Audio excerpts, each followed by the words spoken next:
Kalau di buku ini sendiri tadi kita ngebahas apa lagi ini? Nah ini menarik juga nih. Apa itu? Jadi Fil hadis sahih. ya dalam hadis sahih ini diriwayatkan oleh Sayyidah Aisyah, istri beliau tuh ya. Ini hadisnya diriwayatkan oleh Imam Bukhari dan Muslim. Jadi dia bilang tuh, Inna Nabiyya sallallahu alaihi wasallam kana ya'takifu al-ashra awakhira min Ramadan. Jadi dia bilang Nabi Muhammad sallallahu alaihi wasallam itu beliau itu beriktikaf di 10 akhir Ramadan, ya kan?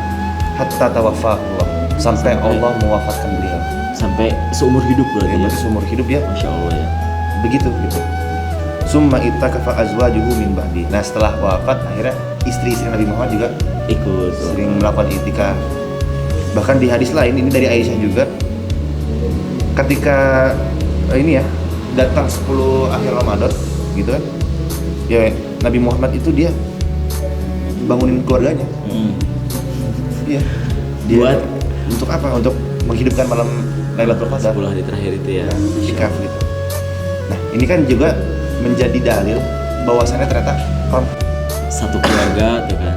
Memang unik sih kalau yang saya lihat itu sekarang itu bahkan dulu waktu saya kecil itu banyak banget sebetulnya itu yang datang ke masjid, apalagi di masjid-masjid besar tuh kan, ada di Masjid Alun-Alun, Masjid Al-Murabi, Masjid Pusdai itu yang di mana?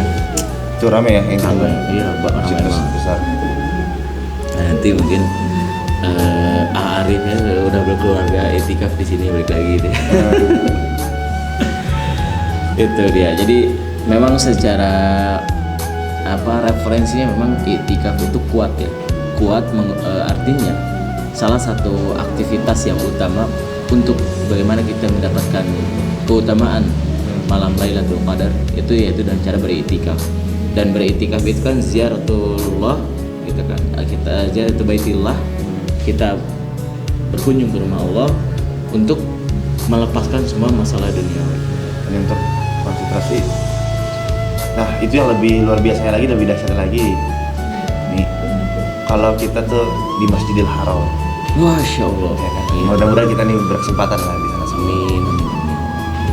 Jadi kegiatannya itu bisa diisi dengan tawaf. Bisa ya? Iya kayak gitu. Kan tadi di ayat sebelumnya kan disinggung kan Allah kan. Jadi rumah saya ini untuk siapa? Di ayat Al-Baqarah 125 itu kan. Di Taifin, mereka yang suka tawaf. Akifin yang suka beriktikaf. Dan orang yang suka ruku dan sujud ya. Nah, begitu. Nah, saya ingin menambahkan kayak membaca Al-Quran. Jadi membaca Al-Quran itu kan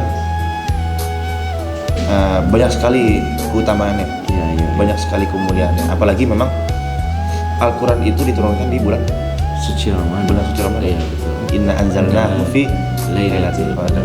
Jadi memang Al-Quran itu diturunkan ke langit dunia. Itu di Lailatul Qadar. Kemudian sama Allah diturunkan lagi dari langit dunia ke Nabi Muhammad. Itu terjadi di bulan Ramadan. Di bulan Ramadan. Jadi Masya Allah itu begitu sakralnya ini bulan ini gitu loh. Iya. Ya kan? Nah, salah satu keutamaan membaca Al-Quran itu banyak sekali. Yang pertama udah tadi yang saya sebutkan kan. Dia membaca Al-Quran itu merupakan afdolul zikr. Jadi zikir yang paling afdol gitu. Karena salah satu nama Al-Quran itu yang pernah saya baca ada Az-Zikr ya. Kan? Dia bukannya sering berfirman itu di surat Al-Qamar. Walaqad yassarna al-Qur'ana lidzikri fahal min mudzakir. Ya. Al-Quran ini telah kami mudahkan kan, untuk diingat, untuk Tapi ada nggak yang mau pengen? Ya, tapi ada nggak di antara kalian yang mau sadari itu gitu, mengetahui itu? Kan juga inna nahnu nazzalna dzikra wa inna lahu lahafizun. Itu surat Al-Hijr ayat 9.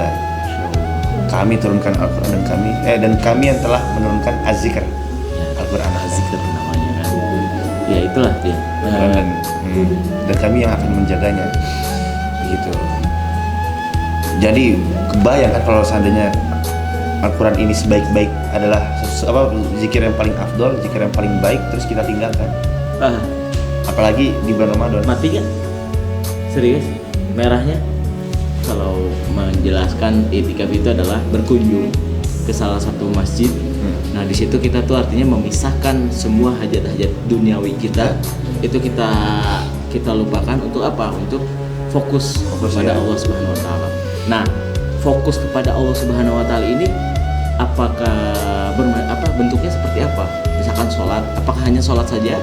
Atau misalkan ada kegiatan lain, misalkan kita semacam diskusi nih. Kalau sekarang kan ramai nih, bisa nggak kita kategorikan di dalam masjid kita ngobrol gitu, tapi perkara iman nih. Makanya ada istilah ngopi nih, ngobrol perkara iman di dalam masjid. Ya, bisa nggak? Boleh-boleh aja karena kan itu positif ya.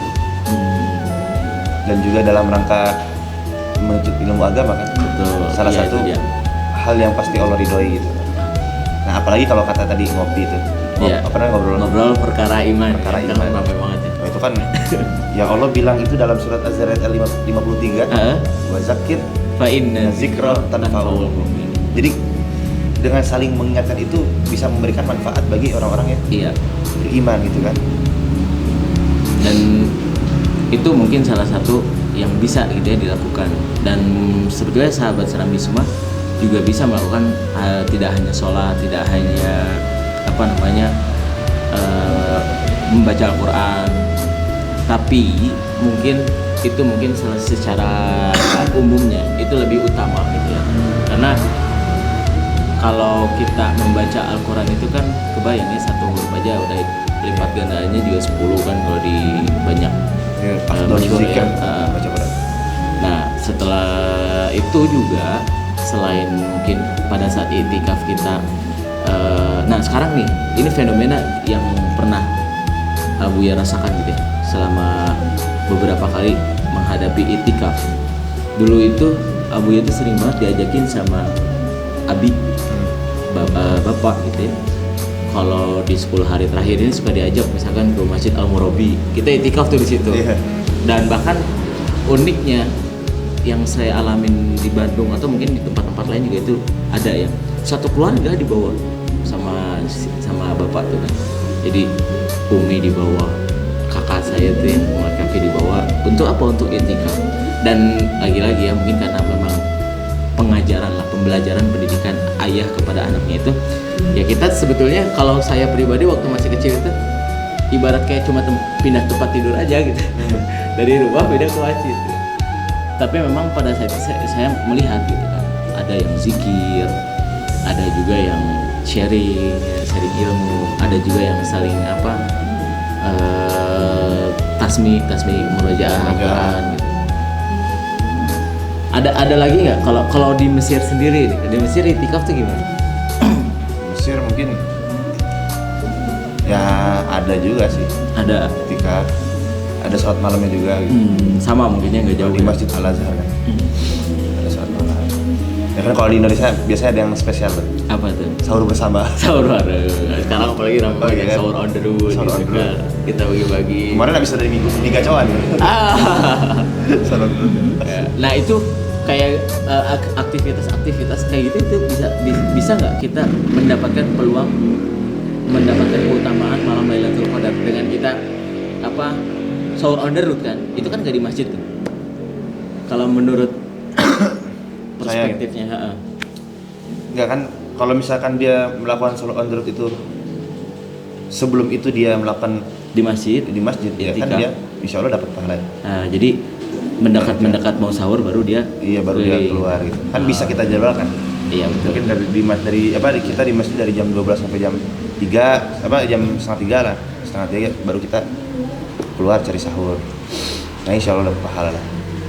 Oke. Nah, Innallaha la yudhi'u ajral mu'minin. Masya Allah. Ya. Allah itu tidak pernah menghilangkan menyanyiakan sama sekali ya, sedikit pun balasan bagi orang yang mukmin. beriman.